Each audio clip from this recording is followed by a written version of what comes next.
Kannada latest YouTube ಚಾನಲ್ಗೆ ಸ್ವಾಗತ.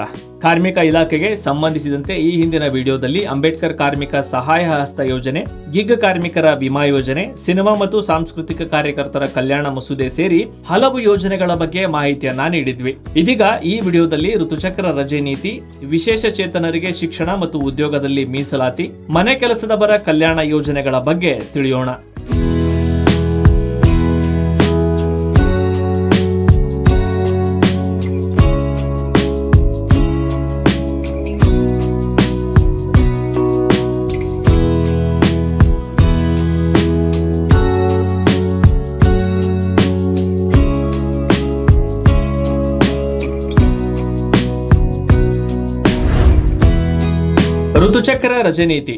ಋತುಚಕ್ರ ರಜೆ ನೀತಿ ಸಂಬಂಧ ಈಗಾಗಲೇ ಅಧಿಸೂಚನೆ ಹೊರಡಿಸಲಾಗಿದ್ದು, ಋತುಚಕ್ರದ ಅವಧಿಯಲ್ಲಿ ಪ್ರತಿ ತಿಂಗಳು ಒಂದು ದಿನದಂತೆ 12 ದಿನಗಳ ವೇತನ ಸಹಿತ ರಜೆ ಪಡೆಯಬಹುದಾಗಿದೆ. ಖಾಸಗಿ ಮತ್ತು ಸರ್ಕಾರಿ ವಲಯಕ್ಕೆ ಅನ್ವಯವಾಗುವಂತೆ ಋತುಚಕ್ರ ರಜೆಯನ್ನ ಸಮಗ್ರವಾಗಿ ಜಾರಿ ಮಾಡಿದ ರಾಜ್ಯ ಎಂಬ ಕೀರ್ತಿ ಕರ್ನಾಟಕಕ್ಕೆ ಸಲ್ಲುತ್ತದೆ.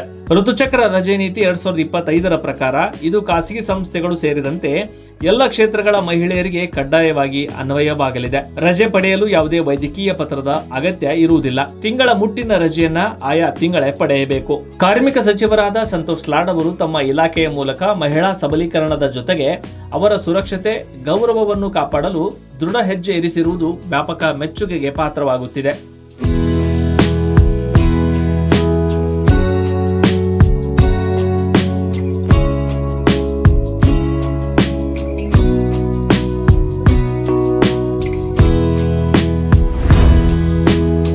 ಶಿಕ್ಷಣ, ಖಾಸಗಿ ಉದ್ಯೋಗಗಳಲ್ಲಿ ಅಂಗವಿಕಲರಿಗೆ ಮೀಸಲಾತಿ. ಕಾರ್ಮಿಕರ ರಚನಾತ್ಮಕ ಸಬಲೀಕರಣವನ್ನ ಆದ್ಯತೆಯಾಗಿಸಿಕೊಂಡಿರುವ ಕಾರ್ಮಿಕ ಇಲಾಖೆ ಇದೀಗ ವಿಶೇಷ ಚೇತನರಿಗೆ ಶಕ್ತಿ ತುಂಬಲು ಮುಂದಾಗಿದೆ. ವಿಶೇಷ ಚೇತನರು ಮುಖ್ಯವಾಹಿನಿಯಲ್ಲಿ ಇನ್ನಷ್ಟು ಆತ್ಮವಿಶ್ವಾಸದಿಂದ ಪಾಲ್ಗೊಂಡು ಸಮರ್ಥವಾಗಿ ಮುನ್ನಡೆಯಬೇಕೆಂಬ ಮಹತ್ವದ ಗುರಿಯೊಂದಿಗೆ ಶಿಕ್ಷಣ ಮತ್ತು ಖಾಸಗಿ ವಲಯದ ಉದ್ಯೋಗದಲ್ಲಿ ಮೀಸಲಾತಿ ಒದಗಿಸುವ ಮಸೂದೆಯನ್ನ ಸಿದ್ಧಪಡಿಸುತ್ತಿದೆ. ಕೇಂದ್ರದ ವಿಶೇಷ ಚೇತನರ ಹಕ್ಕು ಕಾಯ್ದೆ 2016ರ ಮಾನದಂಡದ ಪ್ರಕಾರ 4% ಕನಿಷ್ಠ ಮೀಸಲಾತಿ ಅಗತ್ಯವಿದೆ. ಇದರ ಪ್ರಕಾರ ರಾಜ್ಯದ ಪ್ರಸ್ತಾವಿತ ಮಸೂದೆಯಲ್ಲಿ ಖಾಸಗಿ ವಲಯದ ಉದ್ಯೋಗ ಕ್ಷೇತ್ರದಲ್ಲಿ ಕನಿಷ್ಠ 5% ಮತ್ತು ಸರ್ಕಾರಿ ಉನ್ನತ ಶಿಕ್ಷಣ ಮತ್ತು ಖಾಸಗಿ ಸಂಸ್ಥೆಗಳಲ್ಲಿ 10% ಮೀಸಲಾತಿ ಕಡ್ಡಾಯಗೊಳಿಸಲಿದೆ. ಕರ್ನಾಟಕದಲ್ಲಿ ಅಂಗವಿಕಲರಿಗೆ ಉದ್ಯೋಗ ಮತ್ತು ಶಿಕ್ಷಣ ಕ್ಷೇತ್ರದಲ್ಲಿ ಮೀಸಲಾತಿ ಒದಗಿಸೋದು ಈ ಯೋಜನೆಯ ಪ್ರಮುಖ ಉದ್ದೇಶ.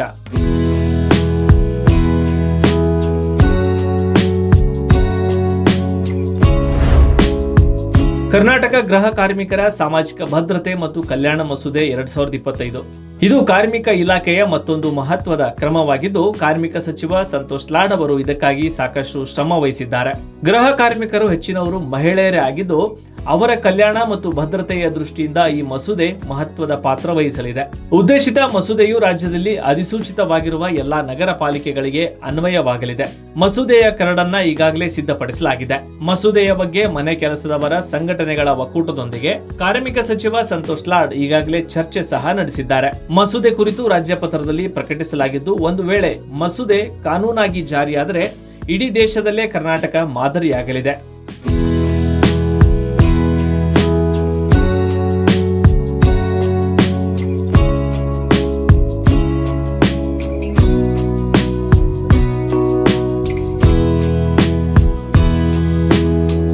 ಕಾರ್ಮಿಕ ಸಚಿವ ಸಂತೋಷ್ ಲಾಡ್ ಅಸಂಘಟಿತ ವರ್ಗದ ಕಾರ್ಮಿಕರಿಗೆ ಅನುಕೂಲವಾಗುವ ನಿಟ್ಟಿನಲ್ಲಿ ಈಗಾಗಲೇ ಹಲವಾರು ಸೌಲಭ್ಯಗಳನ್ನು ಜಾರಿ ಮಾಡುವಲ್ಲಿ ಮಹತ್ವದ ಪಾತ್ರವನ್ನ ವಹಿಸಿದ್ದಾರೆ. ಇದೀಗ ಕಾರ್ಮಿಕ ಇಲಾಖೆಯು ಕರ್ನಾಟಕ ಮನೆ ಕೆಲಸದವರ ಸಾಮಾಜಿಕ ಭದ್ರತೆ ಮತ್ತು ಕಲ್ಯಾಣ ಮಸೂದೆ 2025ರ ಕರಡು ಅಧಿಸೂಚನೆಯನ್ನು ಪ್ರಕಟಿಸಿದೆ. ಒಟ್ಟಲ್ಲಿ ಕಾರ್ಮಿಕ ಇಲಾಖೆ ಅಧಿಕಾರ ವಹಿಸಿಕೊಂಡ ಬಳಿಕ ಒಂದಿಲ್ಲೊಂದು ಯೋಜನೆಗಳನ್ನ ಜಾರಿಗೆ ತರುತ್ತಿರುವ ಸಂತೋಷ್ ಲಾಡ್ ಅವರ ಕಾರ್ಯ ನಿಜಕ್ಕೂ ಮೆಚ್ಚುವಂತದ್ದು.